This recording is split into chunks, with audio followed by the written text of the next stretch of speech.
Hello beautiful people welcome back to my channel. నాకు అర్థమైంది మీరందరూ నా ఫుడ్ వీడియోస్ అన్ని కూడా మిస్ అవుతున్నారని. మళ్ళీ ఈ రోజుకు మంచి మంచి రెసిపీ తోటి మళ్ళీ మీ ముందుకు వచ్చేసాను. Welcome back to my channel Salma Nabi natural talk. ఇవాళ నేను చేసే రెసిపీ ఏంటంటే green chicken pulao one time recipe. అలాగే ఇది కుక్కర్ పులావ్, చాలా ఈజీగా అయిపోతుంది. లంచ్ బాక్స్ లోకి అయితే మస్ట్ ట్రై రెసిపీ ఇది. రండి ఎలా చేయాలో చెప్పేస్తాను. ముందుగా చికెన్‌ని మ్యాగ్నేట్ చేసుకోవాలి. చికెన్ క్వాంటిటీ అనేది మీ ఇష్టము. అలాగే ఇక్కడ నేను చికెన్ తీసుకున్నాను. చికెన్‌లో పసుపు, ఉప్పు, కారం, అలాగే ధనియాల పౌడరు, చికెన్ మసాలా పౌడర్ కూడా యాడ్ చేసుకొని మంచిగా మిక్స్ చేసేసుకొని తర్వాత దీంట్లోకి 2 స్పూన్స్ కర్డ్ కూడా అంటే పెరుగు కూడాని యాడ్ చేసుకొని మంచిగా మిక్స్ చేసేసుకోవాలి.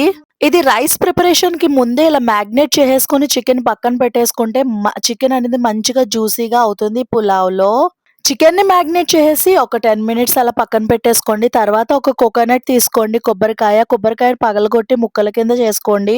ఈ కొబ్బరికాయలోంచి కొబ్బరి పాలుని సెపరేట్ చేసుకోవాలి. ఈ గ్రీన్ పులావ్‌లోకి కొబ్బరి పాలు మంచి కమ్మదనాన్ని, టేస్ట్‌ని కూడా ఇస్తాయి. చాలా టేస్టీగా ఉంటాయి. ఒకవేళ మీ దగ్గర కొబ్బరి పాలు లేకపోతే గనుక స్కిప్ చేసేయండి. తర్వాత దీంట్లోకి ఒక మిక్సీ జార్ తీసుకొని దాంట్లోకి పుదీనా, అలాగే కొత్తిమీర, వెల్లుల్లిపాయ, మిరియాలు, ఒక పచ్చిమిర్చిని కూడా యాడ్ చేసుకోవాలి. పుదీనాకొచ్చేటప్పటికి నేను ఒక కట్ట పుదీనా తీసుకున్నాను. అలాగే కొత్తిమీర వచ్చేటప్పటికి నేను గుప్పెడుతో ఒక కొత్తిమీర తీసుకున్నాను. అలాగే వెల్లుల్లిపాయలు 4, మిరియాలు, అలాగే ఒక పచ్చిమిర్చి కూడా తీసుకొని మంచిగా మెత్తగా పేస్ట్ చేసేసుకోవాలి. ఇప్పుడు దీన్ని మనం పలావ్‌లోకి యూజ్ చేస్తాము. అందుకే దీన్ని గ్రీన్ చికెన్ పలావ్ అన్నానన్నమాట. ఇప్పుడు అర్థమైందా పేరెందుకు పెట్టామో దానికి? ఇప్పుడు అన్నీ రెడీగా ఉన్నాయి. రండి ప్రాసెస్‌లోకెళ్ళిపోదాం. గ్యాస్ ఆన్ చేసుకొని ఒక కుక్కర్ పెట్టుకున్న తర్వాత అది హీట్ అయిన తర్వాత దీంట్లోకి 2 స్పూన్స్ ఆయిల్, అలాగే 2 స్పూన్స్ ఘీ యాడ్ చేసుకున్నాను. మంచి టేస్ట్ వస్తుంది పులావ్‌లో. ఆయిల్ అనేది మంచిగా హీట్ అయిన తర్వాత దీంట్లోకి షాజీరా, లవంగాలు, చెక్క అంటే పలావ్ సరుకులన్నీ కూడా వేసేసుకోవాలి ఇందుట్లోకే. అవన్నీ వేసుకున్న తర్వాత ఒక్కసారి మంచిగా ఫ్రై అవ్వనివ్వండి. చిటపటలాడతాయి. ఫ్రై అయిన తర్వాత మనం ముందుగా కట్ చేసి పెట్టుకోవాలి. పెద్ద ఆనియన్, అలాగే పొటాటో, టమాటాని మూడిటిని కూడా కట్ చేసి పెట్టుకోవాలి. సో, ఆ మూడిటిని కూడా ఇందుట్లో యాడ్ చేసేసుకొని మంచిగా ఫ్రై చేసుకోవాలి.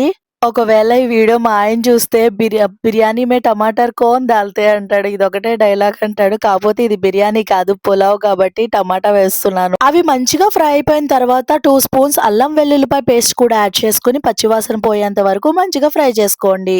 తర్వాత మనం ముందుగానే పేస్ట్ చేసుకున్నాం కదా కొత్తిమీర, పుదీనాని, ఆ పేస్ట్‌ని కూడా ఇందుట్లో యాడ్ చేసేసుకొని ఒకసారి మంచిగా ఫ్రై అయిన తర్వాత మూత పెట్టుకొని ఒక 5 మినిట్స్ ఫ్రై అవ్వనివ్వండి. ఈ పేస్ట్ ఫ్రై అయిన తర్వాత కొంచెం ఆయిల్ పైకనేది వస్తుంది. ఈ స్టేజ్‌లో మనం మ్యాగ్నేట్ చేసి పెట్టుకున్న చికెన్‌ని కూడా దీంట్లో యాడ్ చేసేసుకోవాలి. సో, ముందుగా మ్యాగ్నేట్ చేసి పెట్టుకోవడం వల్ల చికెన్ అనేది మంచి జ్యూసీగా రెడీ అవుతుందనమాట. చికెన్ యాడ్ చేసేసుకొని లిడ్ క్లోజ్ చేసేసి ఒక 5 మినిట్స్ స్లిమ్‌లో ఉడకబెట్టుకోవాలి. తర్వాత ఒకసారి ఉప్పు, కారాలన్నీ కూడా చెక్ చేసుకోవాలి. సరిపోకపోతే మళ్ళీ యాడ్ చేసుకోండి. నేనిక్కడ ఉప్పు సరిపోకపోతే యాడ్ చేసుకున్నాను. అలాగే కొంచెం మసాలా కూడా యాడ్ చేసేసుకున్నాను.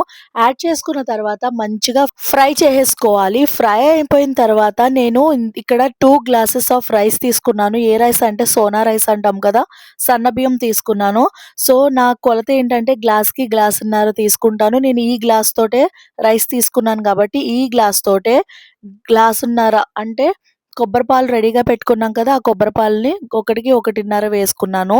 అలా 3 గ్లాసెస్ వేసుకున్నాను. 2 గ్లాసెస్ కాబట్టి బియ్యం, 3 గ్లాసెస్ ఏమో మిల్క్ ఏసుకున్నాను, పాలు. బియ్యం యాడ్ చేసేసి సిమ్‌లో పెట్టేసుకొని దమ్ ఇచ్చేస్తే మన easy pulao, green chicken pulao ready అయిపోతుంది. Please subscribe.